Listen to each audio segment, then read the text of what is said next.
No man wakes up one morning and decides to lose himself. It never happens that way. There is no dramatic moment where you suddenly say to yourself, "Today I will abandon my goals, my direction, and the person I used to be." Instead, it happens quietly, slowly, almost invisibly. At first, it looks like small compromises that feel reasonable in the moment.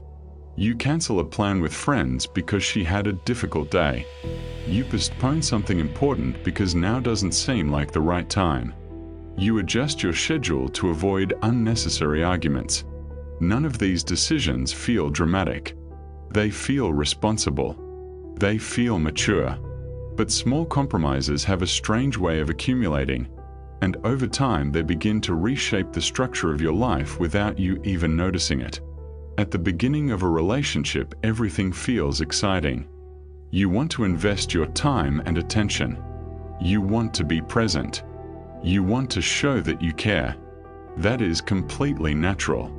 But this is also where the first shift begins to happen. Your time slowly reorganizes itself around the relationship. The things that once had priority in your life begin moving further down the list. Your hobbies, your projects, your routines. At first, they are only delayed. You tell yourself you will get back to them soon. But delayed long enough, many of those things simply disappear. Most men never notice the moment this transition happens. Nothing collapses overnight. You still go to work. You still function normally. You still move forward in life in some way. But something internal begins to change. Your direction slowly fades. Instead of building something for yourself, you begin maintaining something for someone else.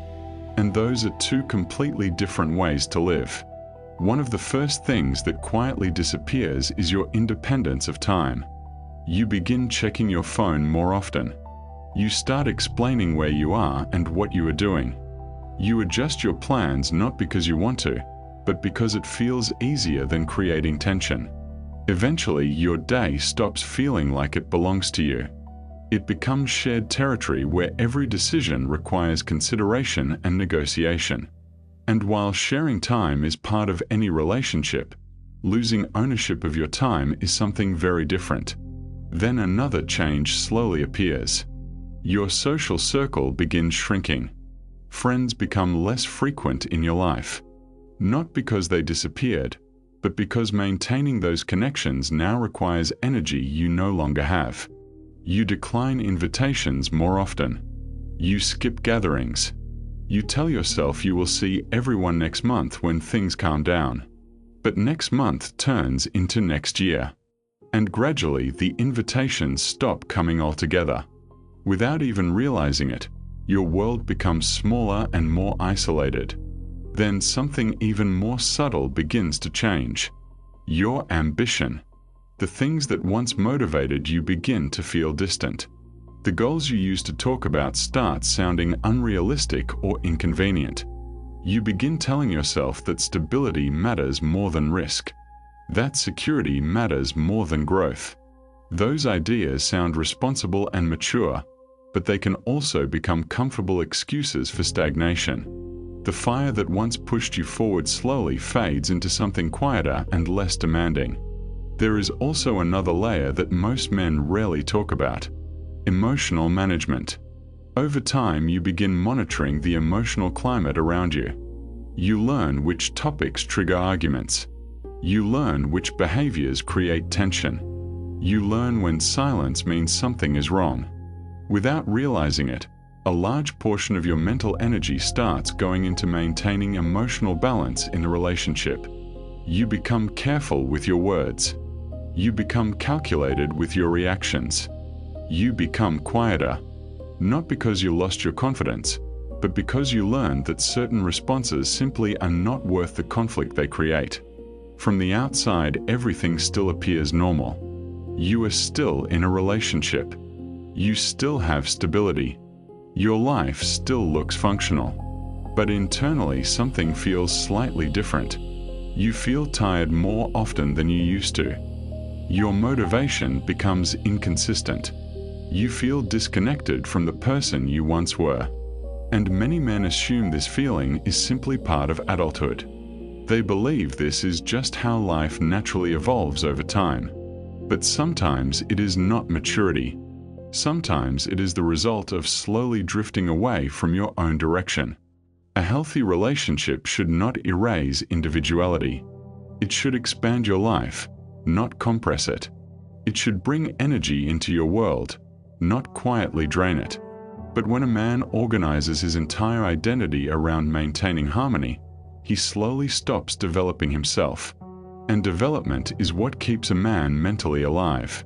Without growth, everything eventually becomes maintenance. You wake up, you manage responsibilities, you keep things stable, and you repeat the same cycle again the next day. The difficult truth is that losing yourself rarely feels like a dramatic mistake. It feels like responsibility. It feels like maturity. It feels like doing the right thing. That is why so many men walk down this path without questioning it. They believe they are building something meaningful. But years later, some of them realize they built a life where their own identity became secondary. Awareness is where things begin to change. Not anger, not resentment, just clarity. A man must remain connected to his own direction even inside a relationship. His time cannot become completely negotiable. His goals cannot become optional. His friendships cannot disappear. His growth cannot pause indefinitely. Because the moment development stops, life slowly begins to shrink. The answer is not distance or coldness. The answer is balance. You maintain your routines. You maintain your ambitions. You protect the parts of your life that existed before the relationship began. Not because you are selfish, but because stability requires identity. The strongest version of a man is not the one who sacrifices everything. It is the one who continues building his life while sharing it with someone else. So here is the question most men never stop to ask themselves. At what point did you begin adjusting your life so much that it stopped feeling like your own? Was it a single moment, or was it hundreds of small compromises that slowly changed your direction without you noticing? I would really like to hear your perspective. When do you think men usually start losing themselves in relationships? Write your thoughts in the comments. I read them all. And if conversations like this interest you, about psychology, relationships, and the patterns many men only recognize years later, you can subscribe to Men's Inner Garage. There will be many more discussions like this ahead.